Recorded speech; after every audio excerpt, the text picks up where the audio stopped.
Good morning, everybody. It's Miss Porter. I'm here again with another video. We're going to talk about equivalent fractions today, since that is your online learning assignment. So this is something a lot of fifth graders struggle with. So if you've never really understood equivalent fractions or how to get them, you are not alone. That's very, very common. This is kind of difficult to think about because it seems like you're doing math to create a new fraction. If your teacher gives you a fraction, you've got to do some math, and then the numbers are different. So surely that's a new fraction, right? But the thing that you have to remember about equivalent fractions is this word. Equivalent means the fraction has the same value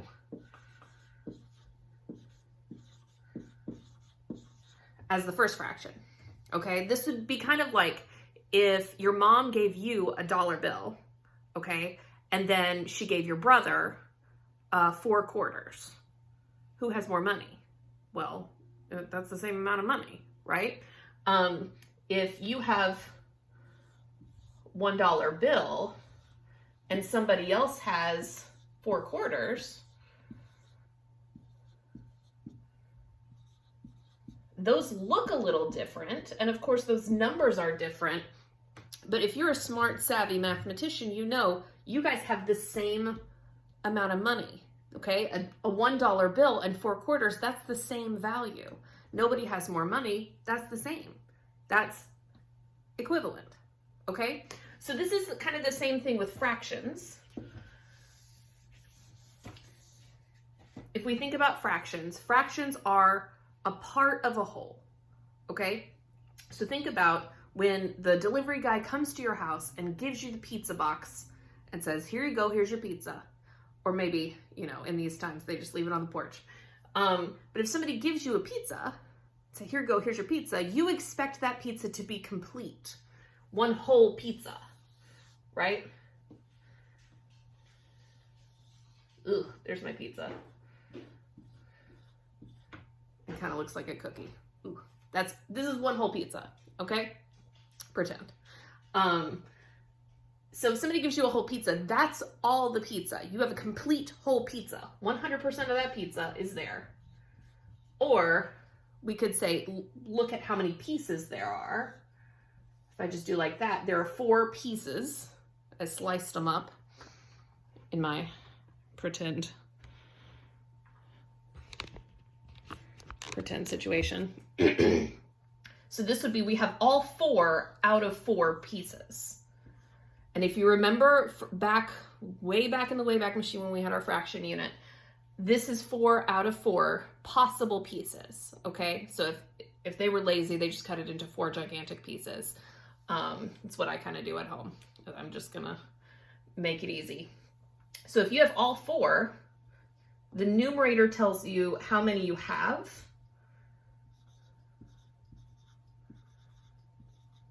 How many you actually have, and the denominator tells you how many you would have in the whole thing, okay? This is how many, and this is how many in a whole.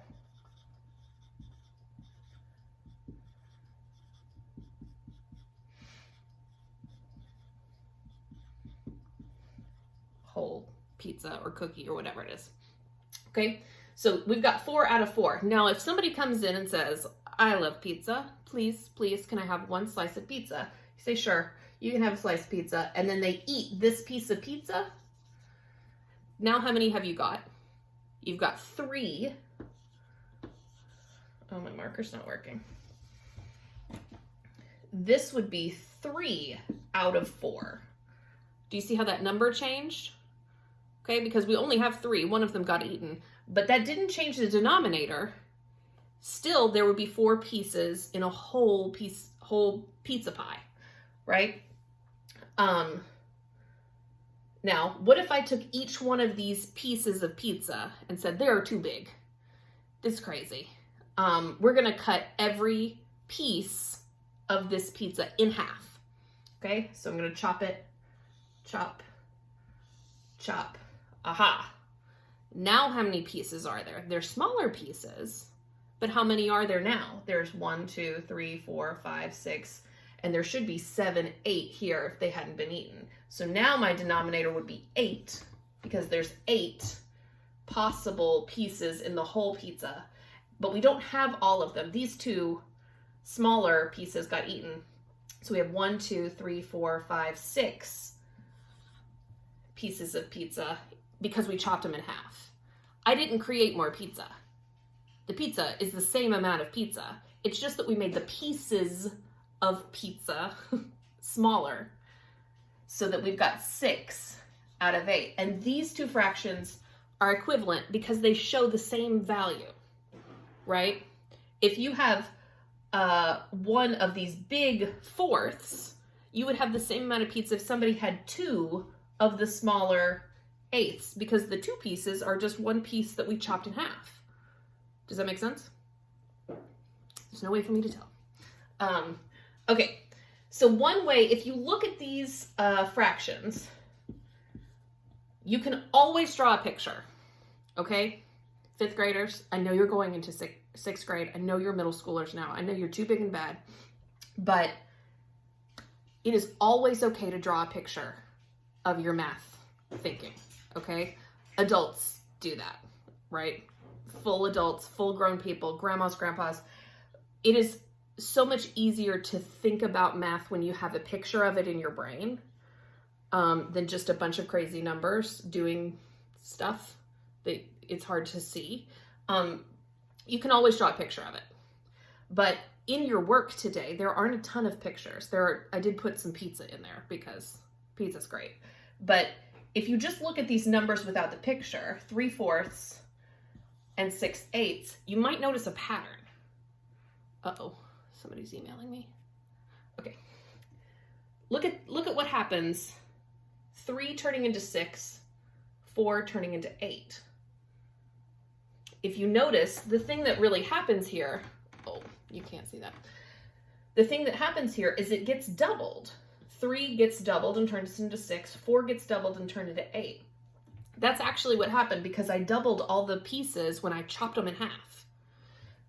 So to get an equivalent fraction, what we actually did is we doubled them, which you can show with multiplication right here. Like I did times 2. On the top and on the bottom, to the numerator and the denominator. So here, if you're not drawing pieces of pizza and chopping them in half, I forgot I angled this so that there's not a glare. If you're not drawing pictures of your math, which you are always welcome to draw pictures. I know we've got some great artists and you'd love to draw pictures of, you know, all kinds of stuff. You can draw a beautiful pizza. That'll help you with your math and maybe make it more fun. But if you're just not into that today, the easier way to do it, maybe, if you understand why you're doing it, is to multiply your numerator and your denominator by the same number. You're going to do the same thing to both parts of your fraction. So in this case, we chopped all of the pieces in half. So that would be the same as multiplying times 2. I took 3/4 of pizza, my 3 pieces of pizza out of my 4, and then I chopped them all in half. So that looks like multiplying times 2. And then we got this new equivalent fraction that shows really the same amount. It's not a new amount of pizza, right? If you've got 4 quarters and your brother's got $1, I'm sorry to tell you, you don't have more money than he does just because you have 4 pieces. It's just that he's got 1 piece and you've got 4 pieces and they're worth the same. Okay, this fraction is worth the same as this fraction. That's why they're equivalent. Does that make sense? No way for me to tell. Why do I keep asking you that? Okay, let's do one from your work.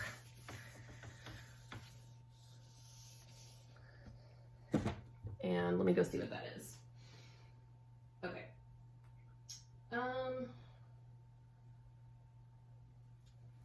The first one is 4/8. And it says, write the equivalent fraction that matches the model. So for 4/8, the picture looks like this. And I'm going to try my best to draw it. If we were at school, I'd be able to do this on the smartboard, but just got to do our best here. So that's 8. pieces. Oh man. That's 8 pieces. And I tried really hard to make them close to equal pieces, okay?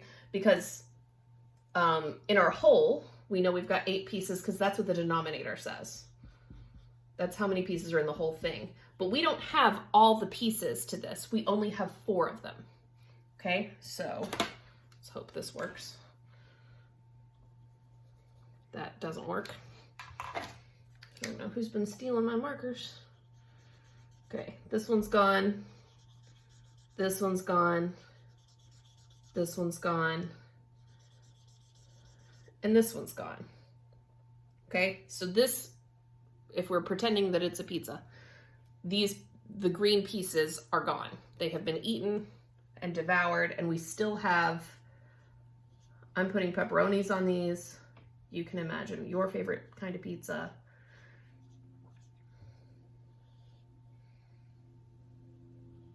Like that. Okay, so we have 4 pieces out of 8 pieces.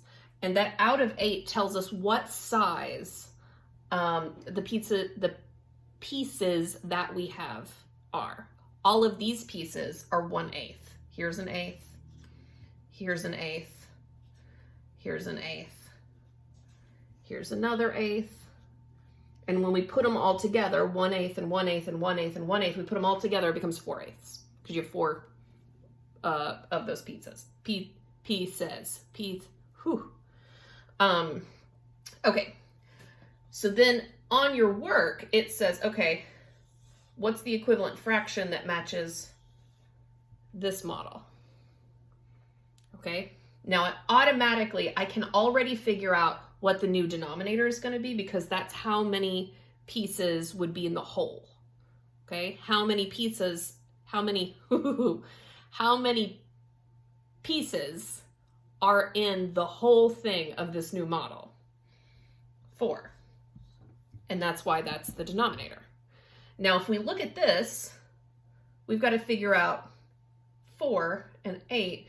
We've got 4/8 over here, but we don't have 8ths on this side. We've got 4ths. So how many 8ths is equal to 4ths? Well, I'm just looking at it, and it kind of looks to me like it's half of the model. So half of this model would be